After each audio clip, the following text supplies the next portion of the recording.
আল্লাহ বলছেন ইন্না সলাতি ওয়া নুসুকি ওয়া মাহইয়ায়া ওয়া মামাতি লিল্লাহি রাব্বিল আলামিন। তো শুরুতে আছে কুল কুল ইন্না সলাতি ওয়া নুসুকি ওয়া মাহইয়ায়া ওয়া মামাতি লিল্লাহি রাব্বিল আলামিন। বলছে হে নবী আপনি বলে দেন যে আমার নামাজ, আমার কুরবানি, আমার জীবন, আমার মৃত্যু সব আল্লাহর জন্য, আর সেই আল্লাহর জন্য যিনি সমস্ত জাহানের প্রতিপালক। তো আল্লাহ তাআলা এখানে নবীকে বলতে বলছেন যে নবীর নামাজ ছিল কি সেটাও আল্লাহর জন্য, নবীর কুরবানি ছিল সেটাও আল্লাহর জন্য। তাই নবী যেরকমভাবে নামাজ, নবীর নামাজ যেমন আল্লাহর জন্য, নবীর কুরবানি যেমন আল্লাহর জন্য, ঠিক আমাদেরও কি হওয়া দরকার, নামাজ আল্লাহর জন্য হওয়া দরকার, কুরবানিও আল্লাহর জন্য হওয়া দরকার। এটা তো সিম্পল কথা যে ভাই নামাজটা আল্লাহর জন্য হওয়া দরকার। নামাজ যে আমরা পড়ছি সেই নামাজটা কার জন্য হবে? আল্লাহর জন্য হবে, অন্য মানুষকে দেখানোর জন্য নয়।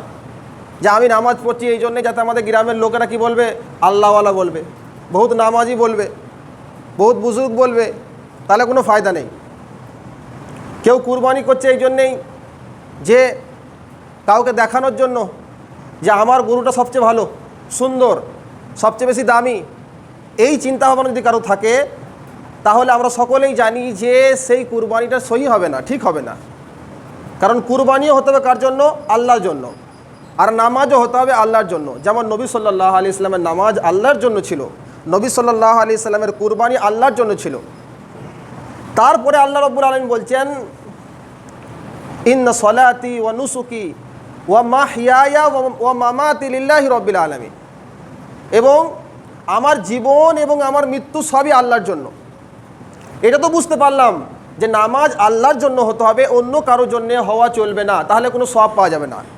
কুরবানি আল্লাহর জন্য হতে হবে, অন্য কারোর জন্য হওয়া চলবে না, নাহলে কোনো সওয়াব পাওয়া যাবে না। কিন্তু আমার জীবন, আমার মৃত্যু সব আল্লাহর জন্য, এর মানে কি? এটা বোঝার আছে। ভালো করে বোঝেন যে এই কুরবানি যে আমাদের ওপর ওয়াজিব করা হয়েছে এর পেছনে একটা লম্বা ঘটনা আছে। আজকে সেই ঘটনার দিকে যাব না ইনশাআল্লাহ। তো আমরা জানি যে হয়তো ইব্রাহিম আলাইহিস সালাতু ওয়াস সালাম তিনি তেনার পুত্র হয়তো ইসমাইল আলাইহিস সালাতু ওয়াস সালামকে কুরবানি করতে গিয়েছিলেন আল্লাহর হুকুমে। সেই যে ঘটনা, সেই ঘটনার কারণে আল্লাহ রাব্বুল আলামিন আমাদের ওপর কুরবানিকে ওয়াজিব করেছেন। কিন্তু কুরবানি মানে কি? কুরবানি মানে শুধুমাত্র আমি একটা কুরবানির আগে গরু কিনে নিলাম আর সেটা আল্লাহর নামে জবাই করে দিলাম, কিছু মানুষ, গরিব মানুষকে দিলাম, কিছু কুটুমদেরকে দিলাম, আত্মীয়স্বজনকে দিলাম, কিছু নিজে খেলাম, বাস কুরবানি হয়ে গেল? না। আল্লাহ রাব্বুল আলামিন এই যে কুরবানিকে আমাদের ওপর ওয়াজিব করেছেন এটা শুধুমাত্র একটা নমুনা, শুধুমাত্র একটা নমুনা। এর পেছনে একটা উদ্দেশ্য আছে।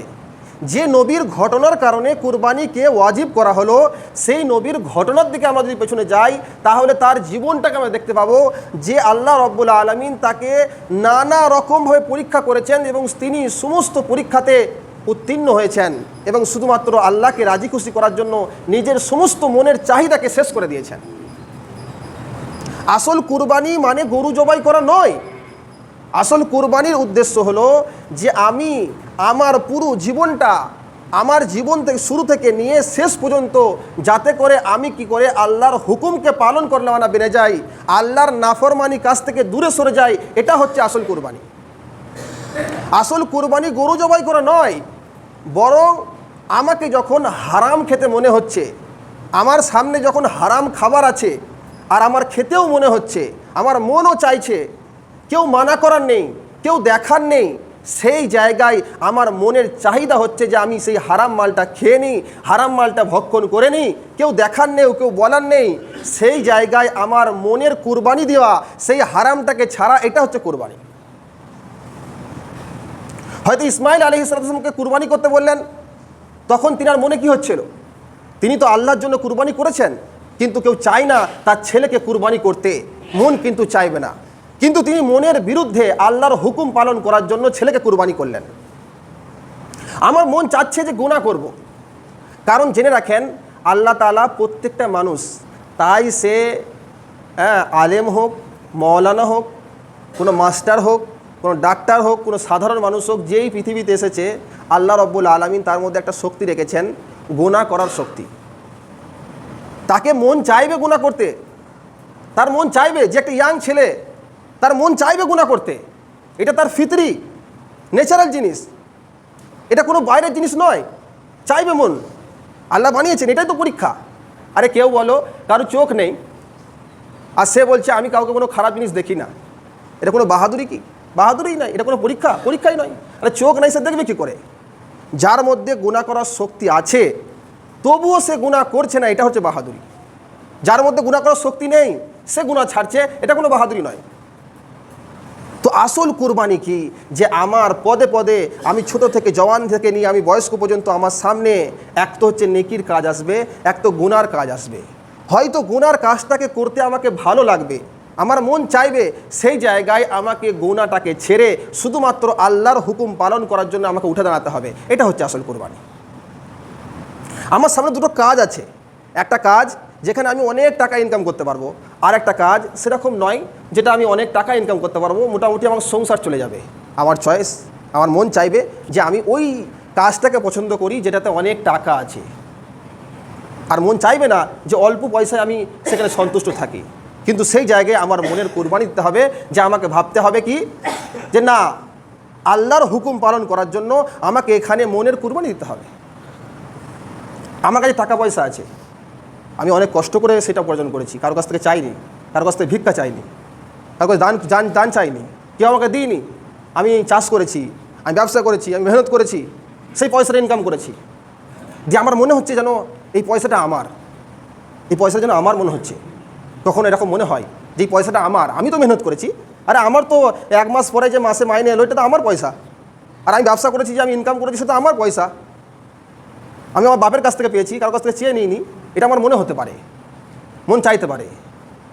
সেই জায়গায় যখন আল্লাহর কোনো হুকুম আমার সামনে আসবে, পয়সা খরচ করার দিক থেকে আল্লাহ হুকুম করেছে জাকাত দিতে হবে, তোমার যে সম্পদের যদি নিসাব পরিমাণ হয়ে যায় 40% মধ্যে 1% তোমাকে দিতে হবে, সেই জায়গায় আমার মন চাইবে আমার ঘাম ঝরানো পয়সা আমি কি করে দেবো? চাইবে না, আমার মন চাইবে না যে আমি ওখান থেকে জাকাত দিই, আমি ওই টাকা দিয়ে কী করবো? ঘর বানাবো, আমি আমার অন্য প্রয়োজনে লাগাবো। সেই জায়গায় আমার মন চাইবে না কখনোই জাকাত দিতে, চাইও না, অনেক মানুষের জাকাত দেয়ও না। তো সেই জায়গায় আমার মন চাচ্ছে আমি জাকাত দেবো না, এটা আমার মেহনতের পয়সা, সেই জায়গায় আমার মনের কুরবানি দিতে হবে। এটা হচ্ছে আসল কুরবানি। আমি সুন্নতি লিবাস পড়তে পারছি না, আমার মধ্যে সুন্নত নেই, আমার মধ্যে যেরকম জীবনযাপন করা দরকার ছিল সেই জীবনযাপন করতে পারছি না। আমার সামনে আমার নানা রকম রুকাওয়াট চলে আসছে, আমার বন্ধু চলে আসছে, আমার বিজনেস পার্টনার চলে আসছে, আমার পাশের দোকানদার চলে আসছে। সে যদি আমাকে দেখে যে লিবাস সুন্নতি লিবাস, সে আমাকে অন্য চোখে দেখতে পারে। এই সমাজে এখন সেই আলেম ওলামা বলো, দাড়ি টুপিওয়ালা বলো, সেই চোখে দেখা হয় না, তাদেরকে দেশদ্রোহী বলা হয়। আমি যদি সেই লিবাস পরি তাহলে আমাকেও বলা হতে পারে। আমার মন চাইছে যে আমি আমার বন্ধুকে খুশি করার জন্য, আমার সঙ্গে যে চাকরি করে তাকে খুশি করার জন্য, আমার গ্রামের লোকেরকে খুশি করার জন্য, আমার হিন্দু ভাইদের খুশি করার জন্য আমি কি করবো না, আমি নিজেকে বলবো যে আমি সবকে মানি, আমি সবারই সাথে আছি, আমি কোনো রকম কোনো ধর্মকে নিয়ে চলি না, এটা আমি বুঝতে চাই। সেখানে চাই, মন চাই, আমার চাই যে আমি ওখানে বুঝাই, তাতে আমি কোনো ঝামেলার মধ্যে পড়ি না, এটা আমার মন চাচ্ছে। আল্লাহ চাচ্ছে যে যতই ঝামেলা হোক না কেন, যতই কিছু হয়ে যাক না কেন, সেখানে তোমাকে ইসলামকে প্রতিষ্ঠিত করতে হবে। কে কী বলছে দেখলে চলবে না। সুন্নত কি? সুন্নত হচ্ছে কি? দাঁড়িয়ে পানি পান করা নয়, বসে পানি পান করা। কে কী বলছে দেখার দরকার নাই, আমি কোথায় আছি দেখার দরকার নাই, আমি কোন লোকের সামনে আছি দেখার দরকার নাই, আমাকে আমার সুন্নতকে পালন করতে হবে। আজকে অনেক সিস্টেম চলে গেছে, মনে করে যে আমরা খুব উন্নতি করছি, এরকম মনে করে অনেক লোকেরা বাঁ হাত দিয়ে খাওয়া শুরু করেছে। চা পানি দেখছি এখন ইদানিং বেশি হচ্ছে, মুসলমান বলেন হিন্দু বলেন সবাই এটাকে একটা বিশাল কিছু মনে করছে যে বাঁ হাতে খাওয়া। হ্যাঁ, আমি দেখাচ্ছি যে আমি এমনি বাড়ি থাকলে ডান হাতে খাই, কিন্তু আমি বন্ধু বান্ধবের সামনে কী করছি, লোককে দেখছি সে বাঁ হাতে খাচ্ছে। কেন? আমি বন্ধুকে দেখাচ্ছি যে আমি তোমাদের মতো, সবারই মতো, আমি আমার ধর্মকে নিয়ে চলি না, আমি আমার আল্লাহকে নিয়ে চলি না, আমি সবাইকে নিয়ে চলি, কোনো অসুবিধা নেই। আমার মন চাচ্ছে আমি বন্ধুকে দেখাই, কিন্তু সেই জায়গায় আমাকে কিন্তু বন্ধুকে দেখালে চলবে না। সেই জায়গায় একদিকে থাকবে আমার আল্লাহ, একদিকে থাকবে আমার আল্লাহর রসুল, আর একদিকে থাকবে আমার বন্ধু, আমার পাশের দোকানদার, আমার অন্য গায়ের মুসলিম বন্ধু। সেই জায়গায় আমার মনের কোরবানি দিতে হবে। এটা হচ্ছে আসল কোরবানি। কুরবানি মানে এটা নয় যে আল্লাহ আমাকে সামর্থ্য দিয়েছে বলে আমি গরু কিনে নিলাম আর জবাই করে সবাইকে খাওয়ালাম, মানুষকে কুটুম্বকে দিলাম, এটা কুরবানি নয়। বরং আল্লাহর হুকুম পালন করার জন্য আমার মন না চাইলেও আমাকে নামাজ পড়ার জন্য কষ্ট করে উঠে আসতে হবে। আমার মন না চাইলেও আমাকে আমার সম্পদ থেকে যাকাত দিতে হবে। আমার মন না চাইলেও আমার ওই টাকা থেকে আমাকে হজে যেতে হবে। আজকে কত মানুষের বলেন 4 লাখ টাকা নেই? অনেক মানুষের আছে, কিন্তু আমরা করতে পারছি না। 5 লাখ টাকা আছে আর নেই, করতে পারছি না। কি কি কার আশাই করছি না? কার জন্য করছি না? আমার ছেলের জন্য, আমার মেয়ের জন্য। ভালো করে ভাবেন, আপনার কাছে আর সুযোগ পাবেন না। তো সেই জায়গায় আমার মন চাচ্ছে না যে অত টাকা আমি শুধুমাত্র হজ করাই খরচা করি, কিন্তু আপনাকে করতে হবে কার জন্য? আল্লাহর জন্য আপনার মনের কোরবানি দিতে হবে। ঠিক তেমনইভাবে যে সমস্ত গুনার কাজগুলো আছে, যেগুলোকেই গুনাহ বলেছে আল্লাহ তাআলা, যেগুলো বলেছে করা যাবে না, চাই হারাম হোক না জায়েজ হোক, যে কোনো বিষয় হোক না কেন, যেটা আল্লাহ বলেছে করা যাবে না, সেই জায়গায় আমার মন চাচ্ছে সেটা করতে, তাহলে সেই জায়গায় আমার মনের কোরবানি দিতে হবে। সেটা হচ্ছে আসল কোরবানি। সেটাই আল্লাহ তাআলা একটা নমুনা পেশ করেছেন, সেখানে আল্লাহ কোনো পশুকে জবাই করার উদ্দেশ্য নয়, বরং সেখানে আল্লাহ একটা মহৎ উদ্দেশ্য আছে। সেই ইসমাইল, সেই ইব্রাহিম আলাইহিমুসসালামদেরকে স্মরণ করার পরে তাদের যে জীবনী, সেই জীবন তারা কেমনভাবে চলেছে, কেমনভাবে আল্লাহর হুকুমকে মেনেছে, ঠিক তেমনই আমাদেরও সেই জীবনে চলতে হবে। এটাই হচ্ছে আসল কোরবানির উদ্দেশ্য।